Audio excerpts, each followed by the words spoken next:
It's 1998 cell technology. It's Exactly, gonna sound like right? shit. You're not wrong. You're not wrong. What Oh, he heard was he thought he heard industrial EDM. Like, he thought he heard the new Nine Inch Nails. Like, he's gonna be so shocked when they show up to that party to play, and they're like, I didn't know it was a blues band. What are you doing?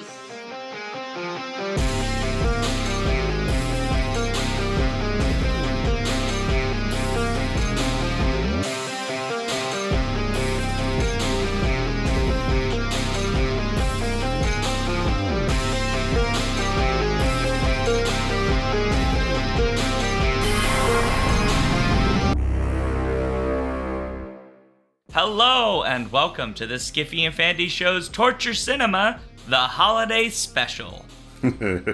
So, today's tagline is Snow Dad is better than no dad. Okay. Snow Dad is better than no dad. This is the worst. Snow Dad is better than no dad. Oh, Lordy. I'll put that on I'm a t-shirt. Sean. I'm Aurelius. I'm Robert. And it's the holidays, and that means it's time for a holiday movie. This film is Jack Frost from 1998. It was directed by Troy Miller in his debut, and written by Mark Steven Johnson, Steve Bloom, Jonathan Roberts, and Jeff Cesario. It stars Michael Keaton, Kelly Preston, Mark Addy, Joseph Cross, Henry Rollins, Mark Addy again I wrote it twice. Look, he's great. I don't care. And Taylor Handley and many more. It has a 5.5 out of 10 on IMDb and a 41% on Rotten Tomatoes popcorn meter. This film was selected by our Patreon supporters based on a poll of holiday-themed movies. If you're not yet subscribed to our Patreon, please join and get a chance to suggest future torture for us. Force it upon us by voting in upcoming polls, and even join us watching it live on Discord. All for a low, low price of $1 a month. Oh, $1 a month. It's so cheap, and you could have fun for $1. So before we dive into this mess, we need to get to what we're drinking. And I need to remind everybody that people may have alcohol. They may not have alcohol. Alcohol is not a requirement on this show. If you are the type of person to imbibe of the naughty sauce, you may do so. But please do so responsibly. And so with that in mind, Aurelius, what beverage are you drinking? I am actually, this evening, having a vodka. It's a special brand. It's been, the potato mix was passed through the bladder of an Arctic monkey before it was fermented. And this stuff is, it's an experience. Good stuff. It's delicious. I don't think that's vodka that you're drinking. It's water. It's water. It's water. I'm trying to rehydrate. It's been a long day, and I just needed some water. But what it you sounds described, so boring. What you described sounded so illegal. Like the kind of thing where like they ask questions in customs when it comes through. Oh, well, Robert, what about you? I'm just drinking a little cream soda right now. That's a good choice. Cream soda is good.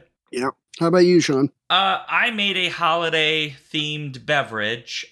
This has gin, various spices, a little cinnamon, allspice, some orange peel, and a whole bunch of black cherry plum juice. Just a lot going on there with some black cherry soda in there for a little pep. And it's pretty solid. It's doing the trick. I also have Are you tea. talking about my drink? My drink is real, and it didn't come out of an Arctic monkey's butthole. All right. I didn't ask who was going to summarize this movie, so should I do it, or just up to you? Please. Go for it, Sean. Please. All right. I haven't done a summary in a long, long time. So the basic premise of this story is Jack Frost, who is the lead singer in a rock band based in a fictional Colorado town, mountain town, of course. He is just on the verge of making his big break, but he's also a family man. And so his desire to make it big in the music industry rides up against his obligations to his family and his disappointment of his son.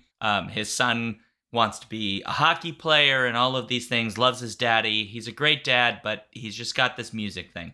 And so on the eve, right before Christmas, he gets a call that they want to hear him. Major record label wants to hear the band. They need to drive all the way down the mountain to some random ass town in Colorado and play at some party. And if they don't, they may not get the deal. The problem is that Jack has now promised his son and his wife that they will go up to the cabin and, just hang out together as a family because he missed his kids' game for a recording session and he feels really guilty and he wants to make it up to his kid, but he goes and then changes his mind, tries to drive back, and unfortunately does so through a terrible storm and crashes off the edge of the mountain and dies. 1 year later, the boy who has a harmonica that Jack Frost told him was magical but was probably just joking because it was just his first harmonica, he plays it and wishes that his father would come back to life. That does indeed happen. The unfortunate thing is that Jack Frost comes back as a snowman and hijinks ensue. I don't think I need to say anything past that point. Yeah. There's so much to say. Yeah, go on. You want to start? So what? We'll start with likes or dislikes. Where you want to go? Let's go with likes. Let's start with the happy. Likes. I'm actually really happy with the practical effects on this one.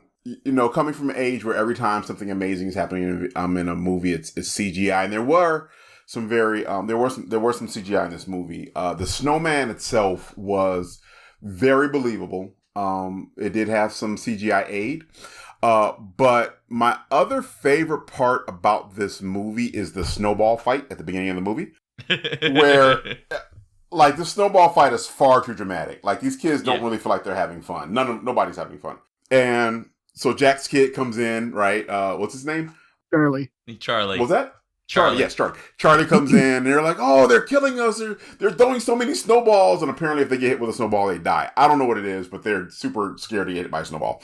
And he's like, well, remember what we learned in history class? It's like, no, I don't remember anything from history class. He's like, you got to take out the general. And I'm thinking about this history class where this teacher is teaching them warfare tactics instead of just like, history.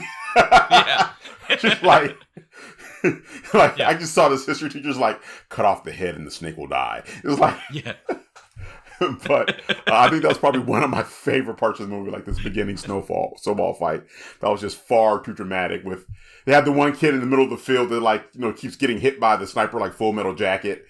Yeah. It's like, come save me! They're using him as bait. It was a lot. The whole scene's kind of, you're right. It is overly dramatic for kids, but it is also a lot of fun. He just comes into this like mini valley where they've all built like trenches in the snow, and the guys on the hill have done exactly what you would do. They basically built like a giant, rubber band catapult to send large snowballs at kids. And they have to like rescue a kid who's built himself a little hole in the snow and is hiding and is trying not to get hit. It's utterly absurd. Not once in my entire life did any of us kids have this elaborate of a snowball fight. Oh, no. Never. At the same time, if I were watching this as a kid again, I would be into this scene 100%. There's no doubt about it. Yeah. They wrote this for kids. You can tell this scene was written for the kids, with little bits in there that were like for the adults, but the kids are here to enjoy it. Oh, yeah, we're going to get to that in a minute. There's one gag in there. I'm like, Yep. There are a few. There are a few gags where it's like, okay, that was made for the adults. Yeah. Robert, what about you? What's your like in this movie? Well, I was going to say the snowball fight as well, but I'll take it and say the main bully. I can't remember his name, but he was chewing the scenery the entire time he was on there. He had that Twizzler stick or pepperoni stick, whatever it was in his mouth, like he was chomping on a cigar. He was enjoying himself. I liked him a lot. Yeah, Rory Buck, played by Taylor Handley. Yes. Yeah, that's it, Rory, yeah. Except the one scene where he obviously is a 38-year-old snowboarder. Yeah. That was so obvious. That's right. Everybody's a professional snowboarder in that town. Like he's got like wrinkles and a gin blossom. It's just like, what is happening? That really okay. So I got. Oh no, we're gonna come back to it, aren't we? We're gonna have to come back to it because I'm gonna have opinions about the level of stunt work and the amount of abuse children faced in this story. Oh my gosh. Because straight up, some kids went to the hospital in this film. They had to have. Oh, definitely. Yeah. Definitely. But let's stay on the positive. So I agree that the bully is fun. I did like that they didn't keep him a bully till the end. They could have done more with it, but it was kind of a little heartwarming that the whole reason why he's a bully is like his dad died, like he doesn't have a dad, and so like he just takes it out on other people. But then when Charlie loses his dad, they have a moment where they kind of sympathize. And I just thought that was like a little sweet little moment. And it's like, oh, you could see they're going to become friends now. Yeah. Yeah. It's nice. It does what a Christmas movie should do, right? It has to have good messaging, set during Christmas, involve Christmassy stuff. And it's got to like make you get feels. You have to have feels. I don't know. I kind of want this kid to get his comeuppance, but okay, fine. Yes. We're all friends. I agree. He is like 12. So he can only get so much comeuppance, I think. I totally want to like hospitalize because he's like going on about the snowman and talking to him, and everybody's like, "We don't believe you. You're crazy." So you see him in the movie in a straight jacket. No, he was talking to me. It was a snowman. Believe me. I swear. No, that's Henry Rollins' character. That's what Sid Gronick, right? Where he's telling everybody, like, oh my God, I saw this snowman, and they put him on the freaking like local news, and everybody's just making fun of him. But it's also like, we know he's right. Yeah. He saw a talking snowman. That's a natural reaction to act all freaked out. He's right. He's a liar. Oh, yeah. It's weird. Oh, yeah. As soon as I saw his name in the credits, I'm like, man. yes. I did like Henry Rollins in this, I gotta say. Man, Henry Rollins in the 90s was weird because that's when he sort of made this transition from like this counterculture punk Black Flag lead man. And all of a sudden he was like in every movie. Yeah. It's kind of like seeing Flea in movies now. Yeah, a little bit. Yeah. It's fun to watch, though, because it makes you realize, like, oh, Henry Rollins, this guy who has this whole career where he just seems angry as shit about everything. And then he's just doing, like, pastiches of himself or being weirdly lovable, which is kind of nice. I don't know. I enjoy it. It's a little fun. Yeah, I don't know that. I think overall I just rather enjoyed the plot of the film. Oh yeah, they hit all the beats. The storyline, right? It's paint by numbers, just to be clear. This is not an original plot. Like the only quote unquote original thing here is that guy turns into Jack into a snowman because of magical harmonica. Like that's the like originality here, but the central plot is like 90% of Christmas movies, right? It's anytime there's a father figure, there's almost always some variation of this story where the father figure is not giving enough time to his family. I realize saying that I need to go spend time with my family. So, right. And then he's going to get some lesson. And usually in Christmas movies, it's either just like a sequence of events that are really strange and happen, or it's like magic stuff. And in this case, we get the magic stuff version. But we've like done like Family Man, and it's like the same thing. They just, instead of he turns into a snowman, he goes to an alternate reality where he lives a different life. And then he realizes the Wall Street life he wanted is not the life that he really wanted after all. He wants this family life because it has way more meaning. And I think that's like one of the big things about Christmas movies is like family is really important. The Christmas season is like the vehicle to sort of reinforce the value of family. This is in true. A very optimistic and utopian way. One of the things I found really interesting about this character, particularly, is that normally, like the dad starts off as like, dude, you could be doing a better job, right? This guy's for the most part a great dad. I mean, he missed one hockey game, right? He missed one hockey game and is like, oh, you could be doing better. Yes. But he literally tells his kid, hey, this is my dream, and I want the same thing for you. This is what I want to do my entire life. This is my one shot. And the kid is like, screw your dreams, come to my hockey game. Which I did turn on this kid at that point. I'm like, no. That's fair. That's fair. Well, this is the one thing I really dislike in the movie, actually, which is normally like this plot line, the father figure must like transgress, right? They must like cross a pretty significant line, and then they have to like be taught the lesson, and then they learn the lesson, right? In this case, the line he crosses is it's not he constantly misses all of the kids' stuff. It's like they know he's on the road, so he misses things from that, but it's not because he's like they're aware that this is what dad does. His career is he's a traveling member of a band. And so he misses this one thing. And his mistake is that he made a promise that he didn't keep to his kid, which fair enough, he shouldn't have done, right? But I feel like the punishment he gets in this story is far in excess of what that requires to teach him the lesson, which is he dies. And as far as I know, at the end of this movie, he is still dead. So what was the lesson? What was the lesson he was supposed to learn? I don't get it. I hated that little element. I was like, why can't they figure out a way to bring him back permanently? Or he just stays as a snowman, which is going to make the romance with his wife really awkward. Like it's going to get hot again. Like, this 70-degree heat snap in the middle of Christmas in Colorado. That's the real speculative part here. That's the real fantasy part of this movie. It's when it hit 70 degrees in Colorado in December. Or Denver. They were in Colorado, right? Yeah. Yeah, Colorado. Yeah, 70 degrees. Yeah. Oh, definitely from the length of that snow chase with the sleds. Like in the mountains. Like that was like a 40-minute chase. You're just going down a mountain, like a hill for like 40 minutes. Yeah. It was the longest part of the movie. Yeah, and they got to climb that back. They got to climb it again. Yes. Right, because they started at the school. So they're going to have to climb their asses all the way back up that goddamn hill. It's insane. Carrying the Andersons. Robert, let me bump up to you real quick. What is your dislike for this film? We're running through this quick, so we got to make some jokes. My only real dislike is the CGI on the snowman during the descent down the mountain on the sled. It just seemed kind of janky. It'd pull you out every so often. The kid was okay, but every time they focused on the snowman, you could tell, they just superimposed that over it. Yeah, I mean, didn't work for me. I gave him breaks. What was this movie? 1990 what? 89. 1989? Not 89. Oh, 88? Oh. Okay. 98. A whole decade later, Robert. Oh, okay.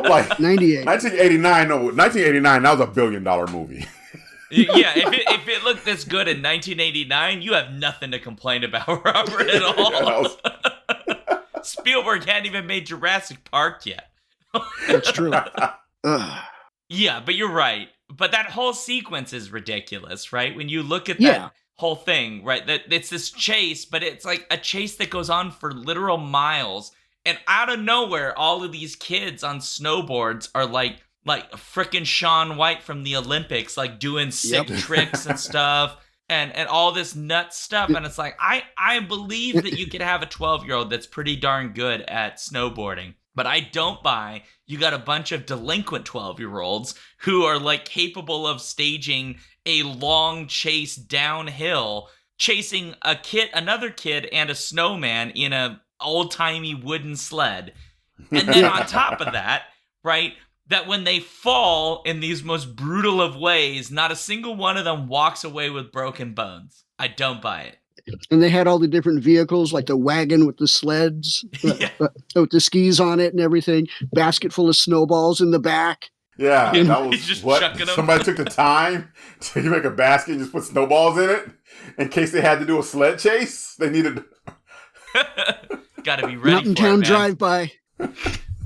I'll be honest with you. I assume that every suburban kid from any place where there's a significant amount of snow knows how to ice skate and knows how to snowboard. The same way that when people see me, they assume I know how to play basketball. I'm 6'3". I'm like, when they're like, "Oh, you play basketball?" I don't get mad. Like, no, that's a reasonable assumption. No, that's reasonable. But you show me a white kid from Aspen, Colorado, I'm not surprised at all that he can go ahead and do like a whole 380, 720 on a half pipe. I don't even know what that is, but I just assume that they're good at snowboarding and ice skating and hockey. A 720 is 2 full rotations. Wow, really? Yeah. That sounds terrifying. Here's what's crazy. They do more than that in actual competition. Yeah. I bet all of them do. Like I said, that's why there's like I've never heard of like now in the X Games, here comes Jorge Rivera from Brooklyn. Like, no, it's like You know what? I want to agree with you, but then I know if I go look at like who was the snowboarding Olympics last time, we're gonna be so wrong. It's gonna be like a bunch of Brazilians or something in there. Like some kid from Los Angeles, just like yeah. Look at The me. Jamaican bobsled team. Right? I mean, that's what's happened with the skateboarding because they added skateboarding to the Summer Olympics, and like it's a bunch of kids from like Japan are like whooping ass at skateboarding, reminding us there's a whole scene over there apparently, and they're just like skateboarding their asses off. It's amazing. I think it was the year the United States Dream Team got beat by like Puerto Rico in the Olympics. I remember that and like, oh, okay, see, no, that's good. That's good. Humble us. Keep us sharp. We need it sometimes. We got lazy. Yeah. We got lazy. I remember the Winter Olympics, like maybe two before, where they made a whole big thing of like we're recreating Miracle because like the movie Miracle had come out a couple years earlier. They're like, we're gonna beat the Russians this time. We like carefully assembled this team of college professional players, and it was all in the narrative. And then the second they got their ass beat in a game, like that narrative disappeared instantly, and they stopped mentioning it. And this is the high point of American hubris. Forget the Bay of Pigs. Wow. Assume you're going to beat a bunch of Russians at a winter sport. Yeah. They have 3 days of summer in Russia. 3 days of summer. Oh lordy. I don't get it. I don't get it. No, America's only really good at one thing, and that's women's soccer. That part. Women's soccer. That part. Really. Yep. We're real good at that. We got that locked down like crazy. Oh yeah. Okay. I'm sorry. Aurelius, what is your dislike? All right. I'm gonna get wonky here. For those of you who know, I'm a teacher, a vet. 6 days of summer, Okay. Right? I'm a vet, and whenever I watch movies, I always pay attention to what is happening in the school or in the classroom. Okay. At the very beginning of the movie, it is obviously the last day of school. They're heading for winter break, and this teacher comes out and yells at a bunch of kids who are already outside, heading to their winter break. Hey, we use walking feet out here. Slow down. Like, first of all, why does she care? Yeah. Anybody who's ever worked in a school knows that the moment that bell rings, the moment 3:30 hits, forget 3:30, 2:30 hits, you don't care what happens to those kids as long as they come back in the new year. That's it. They could run out of there on a polar bear. Say, hey, that's your parents' problem. They let you ride a polar bear, I'm fine with it. I'm okay with it. But to start policing kids who are outside on the last day of school, going home, is just ridiculous. And it made me angry and turned me against this movie. Wow. Yeah, it made me super angry. I was like, this movie sucks now. I want it to be over. That is crazy. It put me in a horrible mood. Did you have a bad experience in middle school? No, it's just a thing with me. Like whenever whenever people just like get classrooms wrong. Like you talk to any teacher about this, they will all like give you their pet peeves. Another pet peeve is when and this happens in movies all the time, when the teacher is teaching the class and the bell rings, but they're in the middle of what they're saying, but all the kids just get up and walk out, and the teacher's like yelling after the kids as they walk out. That never happens in the classroom. Like every teacher, you better not. Like I'm either going to have my stuff wrapped up before the bell rings because it's the same time every day, right? Or if there's something I got to tell you, you're going to stay in those seats until I dismiss you. But if kids ever just got up and started walking out the classroom while you're in the middle of talking, there'd be a problem the next day. There'd be such a problem the next day. This is one of your like realism lines. Oh, this is a point of contention with me. Whenever you get the classroom wrong, I'll turn against a movie in a minute. This is why teachers love Abbott Elementary, because they nail teaching. They nail it. So what you're describing is my thing with any inclusion of the two things I have ranted about the most have been any any representation of reptiles in movies because they're all wrong. And I get real freaking mad about it. And then apparently I get real mad about misrepresentation of World War II weaponry, which is just a specific one. No, this is the thing. What's your favorite one? What do you mean? Like just a movie that just messed up. I know it's a little bit off subject, but like a movie just messed up. Which of those two things? World War II weaponry. The one that pisses me off the most is the film Battleship, because almost everything it does in its representation of almost any military stuff is wrong, but its particular representation of World War II era battleships annoys the living shit out of me, because it is beyond impossible what they are doing. And so I fall right out of the film. The second they're sitting there going like, oh, a bunch of like 3 old World War II vets and 4 modern military members can operate a single, full, like, massive ship. No, they can't even move the ordnance, guys. Like, it's not possible. So when I watched that movie and saw them firing the ship and then firing it again, I was like, bullshit. That's not possible. They couldn't possibly fucking do that. Fucking, like, 2 89-year-olds, like, fucking just came out of the, like, retirement home are somehow operating this ship. Bullshit. I can't take it. It drives me nuts. Yeah, no. I the reason I locked in on that, because I literally had that moment today. Somebody had on the Harriet Tubman movie that came out a few years ago, and she has a rifle in her hand. Remember, this is the 1860s, right? She has a rifle in her hand, and she does like the single hand like pump thing, like from Terminator, like you just take you like da. And I'm thinking there were no pump action anything in the 1860s. No. What is she doing? No. That's one of those like you took it down and you're like, yeah, exactly. There's none of this. There's none of this. There's no shotguns. No, there's no shotgun. Right? No. That's gonna be great for the podcast listeners when they hear this moment, and they're just gonna have to imagine me like, because I know what I'm doing, right? Flintlock? Yeah, like actually loading a flintlock with a little pole and like. What's he doing? Yes, yeah. This is why, like, it's amazing to me that Anaconda has been on a poll before for Torture Cinema. Nobody's picked it.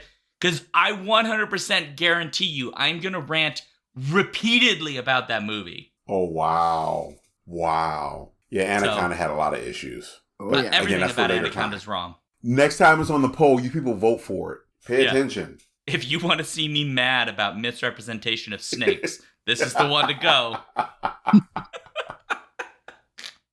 Okay, so let's talk a little bit more about this movie then, since we have now gone far afield. So we have heard now. I feel like we've got time for some more likes and dislikes because we went through those pretty quick. And I think that's because I'm going to go out on a limb. I think all 3 of us agree this movie is not as bad as its ratings would suggest. No, it was a holiday movie. It was good. It was a holiday movie. It was good. Yeah. It worked. I enjoyed it. It did what a holiday movie's supposed to, like you said earlier. It did what a holiday movie's supposed to be. It wasn't deep. It wasn't introspective. It wasn't well thought out. I do kind of feel like this movie was supposed to be like a live action Frosty the Snowman movie. But then it just like kept going through notes. Yeah. Because like the harmonica. Yeah. Like they never set up the magic of the harmonica. Not at all. And I think the harmonica was supposed to be the hat. But then there were some executive who was like, okay, but what if we had like it seems really boring. What if we had like rock music in it? What if Frosty is like plays rock music? Which gets me to my other dislike for this movie. Oh, uh-oh. Okay. Every single earring. Every last one of them. Every earring. All of them. Oh my God. It's the I'm a middle-aged man trying to still look cool earring. Like, you didn't even have this earring when you were 20. No. It's like, I'm still trying to look cool, trying to get relevant. I'm going to frost my tips, and I'm going to get this little bitty earring in there, my little Caesar cut, and add another, take another 20 years off my age. And I like Michael Keaton. First, let me say that. I like him as an actor. I've always found him entertaining. Always found him like sort of a funny guy. I think he was my generation's Ryan Reynolds. But having said that, he was playing one of the most annoying type of people And the thing that I found most unbelievable about this movie was not that a man died and came back a year later as a sentient snowman. It's that this little weekend hodgepodge 90s rock band with the random violin player would get called by a record label because they want to give them a deal. No way in the world. Not even the 90s. No, this is definitely a guy. He plays gigs on the weekend with his friends. They might get a little bit of beer money for it, but they're not. No, you're not going to see them in Sam Goody. No. I weirdly agree with you. That's fair. Yeah. This is 1998. Harry Connick Jr. has already had his moment, and he was doing the standards and jazz, not blues and sort of southern rock with apparently a smidge of hillbilly. Now, that's not to say they wouldn't get a record deal. I'm not agreeing to that part. A big record deal, that I think is... Because the one song that so they have their stupid... hey, have you heard this? You know that new sound you're looking for? Literally had that moment. Oh, right, that one with the cell phone. Yep. Yeah. With the flip phone. He flips his phone out. This is Diesel. This is Dweezil Zappa, by the way. Frank Zappa's kid, Dweezil Zappa. Is that who that was? Yeah, it's Dweezil Zappa. Yeah. And so he goes, hey, these guys are the real deal. Only he doesn't talk like that, but that's how I imagined it in my head, right? Now, the song they're playing is just a blues version of Frosty the Snowman, basically.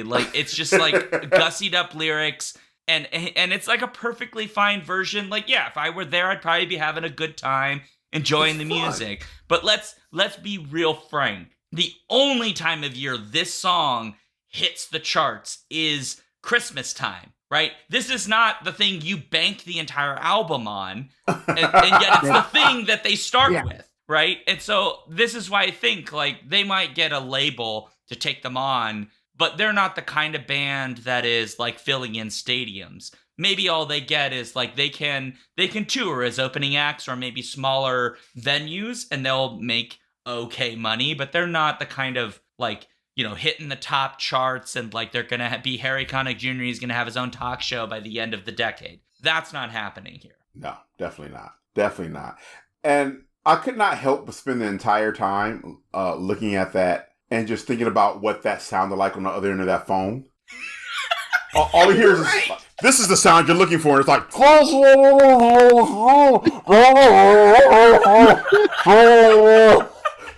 the guys out there going, what's happening? Wait, are you there? Hello? What's happening? It's 1998 cell technology. It's gonna sound like shit. You're not wrong. You're not wrong. What he heard was he thought he heard industrial EDM. He thought he heard the new 9 Inch Nails. He's going to be so shocked when they show up to that party to play, and they're like, I didn't know it was a blues band. What are you doing? It's just a bunch of noise canceling and an occasional guitar riff. Yeah. Oh, good Lord. You're completely right. It's absurd. Utterly absurd. No. I like the music. To be frank, I enjoyed the music. It's fun. I would kind of listen to it if it was on... if they played that Jack Frost version on a Christmas playlist, I'd let it play, right? There's songs I skip that are on Christmas playlists. If this was on there, I'd let it play, right? But definitely. I don't know that, I don't know. It kind of made sense to me when he was all right, it's okay for me to not take this opportunity because I need to be with my family. It's Christmas. I was like, yeah, buddy, because you've been doing this for 4,000 years. And all you've got to really show for it at this point is you do tour, but you tour small gigs in 6 states. And that's what you're doing. And that's perfectly fine. Why can't you just maybe be a Colorado and surrounding states act? And you guys, maybe during summer or something, you just go out for a couple months and you do a tour and you come back and you just teach music lessons. Why can't you just do that? See, this is the whole idea. Play State Fair. This is the whole idea behind the hall pass, though, right? The hall pass with your partner is, hey, look, if you get to a chance, to, sleep with this, incredibly attractive celebrity, as a person who loves you, who am I to stop you, right? Right? So, and we make this agreement with our partners, knowing good and well, there's no way that my partners will ever get a shot with, Idris Elba, whoever, right? It's not going to happen. But if she does get a shot, who am I to say no, right? Same thing with this particular record deal, right? There's no way in this world this guy's going to get a record deal, right, with a major publisher or major distributor. And since he has a shot at it, I'm not going to make you come to a hockey game. You get a pass today, Dad. Go get your dream, because this is never going to happen to you again. This is your one shot at being happy, and if I don't let you go, agree. You're going to hate me forever. I'm like, so just 50, get out of 50. here. Scram, have fun. Because I think he made the right decision, but I also agree that, like, the family should look at that and go, oh no, Dad wants to come home, right? Like, he wants to be with us, but no, Dad, you gotta do this, because if you can get this, right? Like, yeah, we'll just have Christmas 2 days later. Fine, we'll just do that. We'll delay it. But if you get this, like, this will change our whole lives. And, like, well, there's that. And, like, maybe, Dad, I go on tour with you, right? Like, a big thing in this movie that I just think needs to be really, really hammered down is that he is not a bad dad. In every way, he's the only part of him that's a flaw is just that he goes on these tours, and so sometimes he's just not home. No, it's like he's in the military, Yep. and he's just gone for months at a time, right? That sucks. But, like, he is incredibly loving to his wife, right? He's still attracted to her. He still expresses his love and affection for her. Like, obviously, he's still got game, because the lip balm line, I was like, that ain't gonna work, buddy. But, like, he got 2 kisses out of it, so, like, good for you, right?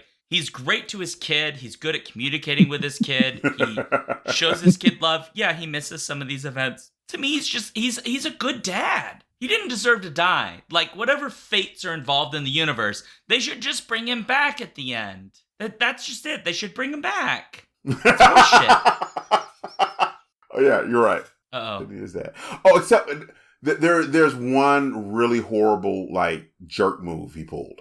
So he comes back as a snowman, right? And he tells Charlie, don't tell your mom. Mm-hmm. Let's deny her any chance of closure whatsoever, please. Let's just keep this secret. Oh, I know. Because she can't handle that I'm a snowman. Because he makes apparently. that joke I don't know where he what looks his down thinking and was, down, and he goes, yeah, oh, no closure and for you, recognizes it's gone, so he can't give nothing. Yeah. Yeah, exactly. All that charm, and it's just going to backfire in his face, Oh, good Lord. I mean, they have carrots. Yeah. You got that component. I was trying not to make a carrot joke. Bunch of dudes. I thought it too. I thought it too. Oh, Lordy. I don't know. This movie is just fine. But hey, I gotta remember it's a family, which made that other gag entirely inappropriate.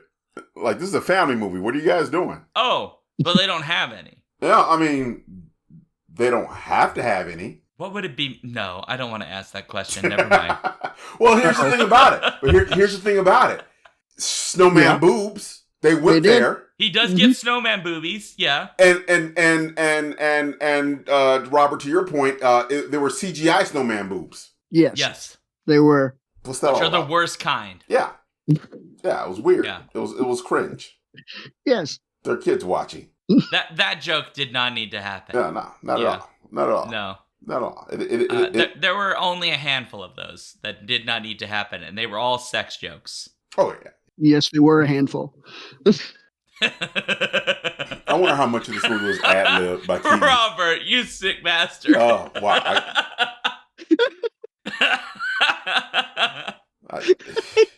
It took me a second. I apologize. It took me a second. Oh, I apologize. No, I don't. No, you don't. There's no need to apologize. Oh, Lordy. Oh, I almost spit Mountain Dew. I almost spit cream soda over Christmas presents. Oh. That's not good. So, one fun fact about this movie that we should mention is that apparently the designs for the snowman were not based on Michael Keaton. They were based on George Clooney, who was originally attached to the project and then abandoned it, I guess. So Jim Henson, Jim Henson's company, his Creature Shop, basically designed the snowman Really? with the intention of them modeling some aspect of it, over George Clooney. Then Michael Keaton came onto the role, and obviously they didn't spend more money to remake it. They did, however, fire a young actor who was meant to play his son because, as they say, it didn't make sense for brown-haired, brown-eyed Andrew Lawrence, to be the son of Keaton and Kelly Preston, who both had blonde hair and blue eyes. Only one of them had blonde hair, but I'm not going to get into that. Fine, whatever. Yeah. So Andrew Lawrence is in the movie. He plays the best friend, Tuck. Oh. Huh. I don't know if the kid knew that he was the lead role for the child and then was demoted, or if they just didn't tell him at the time, and so he thought he just got a smaller role. I feel like the latter of those two is the less cruel. Yeah. Oh, I know this guy. He's Andrew actually Lawrence? been on a lot of things. Yeah. Yeah. Yeah, he got a lot of work. Yeah, they made up for it. Look, at the end of the day, right, if you get enough work that you can afford to pay your bills and take care of your family if you have one, and You're put doing money good. away for retirement, you're doing good. You're doing wonderful. Yeah. Yeah. Apparently, this film had 3 Zappas in it. Yes. 3 Zappas are in this movie. Yep. Yep. Dweezil is one of them. Yeah. Yep. Amit was either the truck driver who got the icy spilled on him or the snowplow driver. I'm not sure which. And Moon Unit was the teacher at the beginning who was trying to tell the kids to slow down. That was Moon Unit? Apparently I so. came for a Zappa. I can cross that off my bucket list. All right. I gotta be honest. I don't like Frank Zappa. Almost entirely because of how he names his children. Oh. I'm so... Steve Zappa just doesn't have the same ring. I agree. But Steve Zappa still sounds like a real person name and sounds like you love that child. True. But to name your child Dweezil or Moon Unit, to me, does not sound like you love that child. You know, this is something that I had to justify or think about with when Musk named his last kid. When he gave him, that robot name. Hashtag whatever. Right. And so, again, I'm thinking this is not a name for a child, right? And I thought to myself, no, this is a name for a rich child. Most of us name our kids because that's currency, right? That's like social currency. And this name is going to mean something or get them someplace in life, right? That's fair. Man, when you're a billionaire, even heck, when you're a millionaire, your kid can have any freaking name they want. They'll be just fine. Because one thing they don't have to worry about, what name goes in their resume. That's true. That's not a problem they have. Yeah. That's what name you have on your resume is a poor people problem. I hate it. I hate it so much. I hate it. That doesn't make me like Frank Zappa anymore. It makes me dislike him even more. Exactly. That's why he named his kids the way he named them. Frank Zappa knew, look, these kids will never have to apply for a job. It's fine. I can name whatever I want. Oh, my God. It's a flex. It's a rich people flex. Is he that rich, though? I'm sure. Frank Zappa is one of the most influential musicians in music. Yeah. I'm pretty sure he's probably doing pretty well. He's not hurting. He's probably not hurting. You're probably right. Oh my God. How long is his discography? It's 40 albums long. Oh my God. He's at 100 albums. Jesus. See, this is where you start seeing Frank Zappa net worth. Did you Google it? That's where these Googles come from. Oh no, come on. Let's find out. What's his net worth? It's not giving a Celebrity net worth says $1 million, which ain't very much. That's not a lot. No. It's more than I got. Hold on, let's look at Dweezil. What's Dweezil worth? He's worth $4 million. Really? Yeah, go Dweezil. Woo! The Zappas? Yeah, apparently. And Moon Unit is worth $3 million. She goes by another name, right? There's no way she just goes into a meeting being like, "Hi, I'm Moon Unit." Moon Unit Zappa, yeah. I just can't. I can't. If you showed up in a meeting and you said I'm Turquoise Sun or something, I would just be like, "I'm sorry, what?" I'm trying not to judge, but also that's not your real name, right? Your name's like Tiffany or Phil or something, and you just go by this name because you think it's more fun. You say my name is Turquoise Sun, you're buying lunch because you can afford it. Yeah. Yeah. Rainbow Warrior in chat is saying, be careful. Do not mock the name of Banks' ships. I'm assuming Moon Unit is a E&M Banks ship. Is that what you're saying? Is Frank Zappa naming his kids after E&M Banks things? Is that what's happening right now? Is that what you're telling me? Wait, what? No way. No way Frank Zappa is naming his kids. I'm looking. They're No, crazy names and it's cool to me. No. Yeah. Like I said. Yeah, No. This is not going to be good. This is going to make it even worse because now I'm looking up why did Frank Zappa name his kids what he named them? Uh-oh. Dude, don't let me become a millionaire and have some more kids. Those names are going to be crazy. They're going to be crazy. I'm naming. Okay. I can't. Uh-oh. I can't believe that's true. Yeah, you can. I'm not trusting the LLM. I'm going to an actual page, Rainbow Warrior.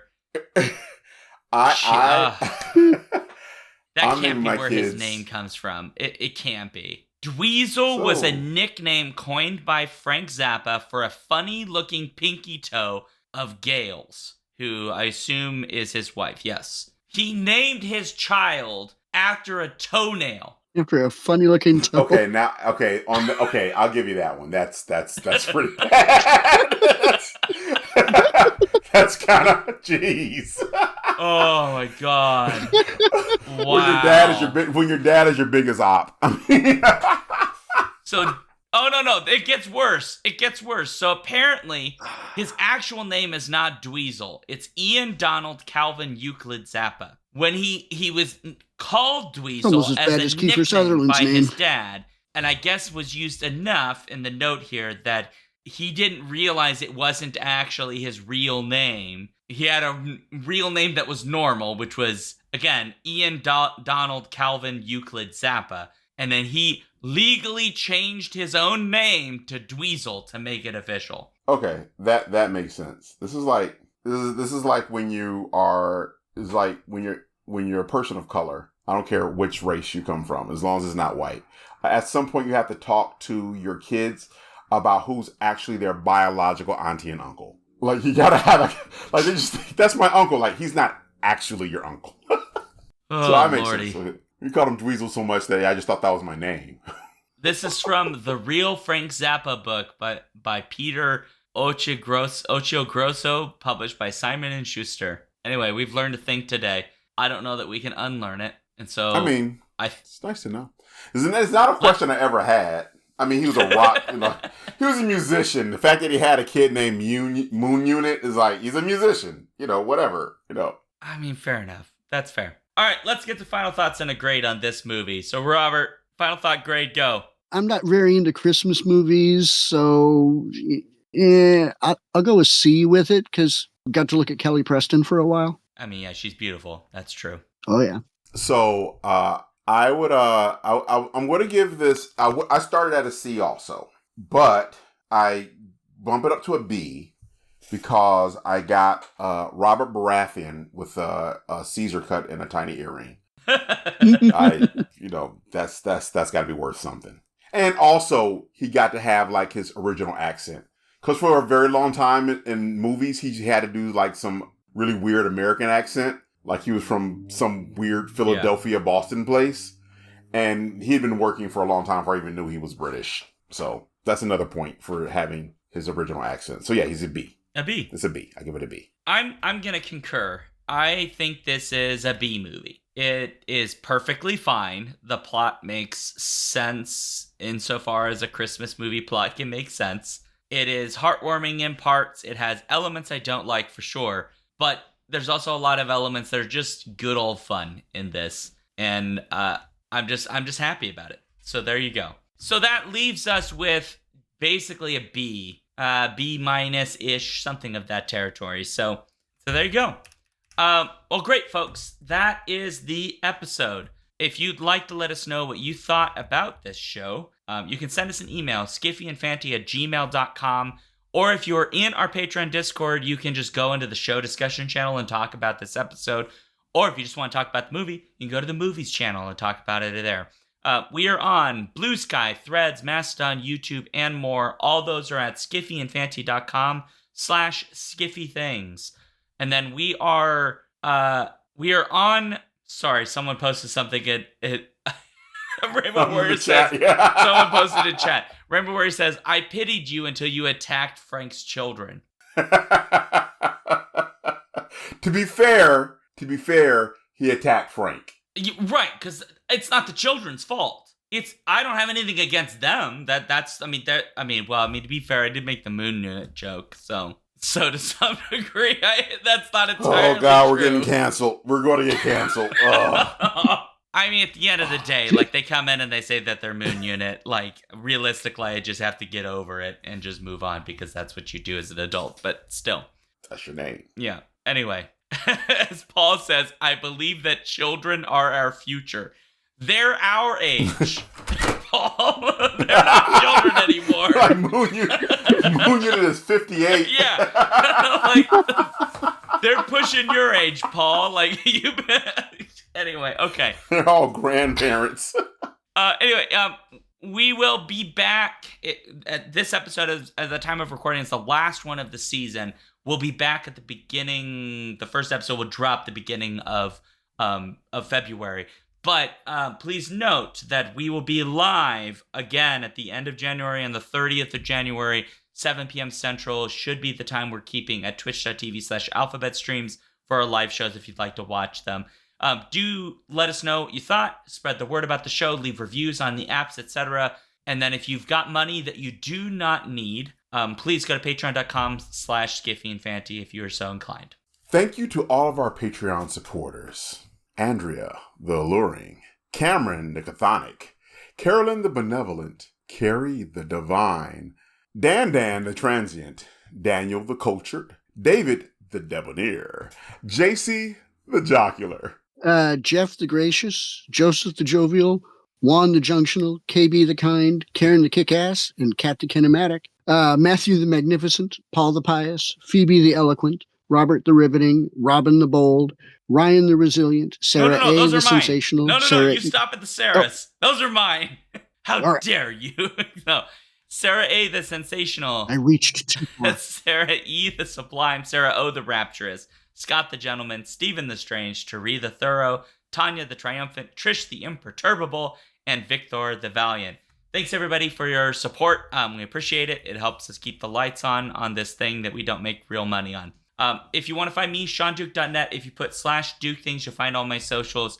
I also stream on the same channel, Alphabet Streams, Wednesdays and Sundays, at least for the remainder of 2025 at 6 p.m. Central. And you can find me at my name everywhere, Aurelius Reigns. And I'm usually hanging out on Threads at RE_Junker. Always up for talking comics, books, TV, movies, whatever. Even snowman appendages. Even that. All right. As required by the Skiffy Fanny bylaws, I must make this happy. And so I will end this session with just a reminder that if you have loved ones, you should make sure that they know that you love them. Give them a hug or a text message or something. Just remind them that they're in your thoughts and you love them and you care about them. If you have immediate loved ones, you should immediately get up at this moment and go give them a hug or a kiss or whatever is an appropriate form of affection for them. Read that however you like. And then in 2026, if you could, make your resolution to try to increase the net amount of kindness in the world. Because this world is frankly full of assholes and mean people and cruelty and destruction and pain and suffering. And maybe if more of us just try to push more joy and love and kindness into the world, maybe it'll just be a little bit better. 2026 will be better than 2025. Random compliments. I'm all for random compliments. I agree. They're very good. Absolutely. And on that note, happy ending and scene.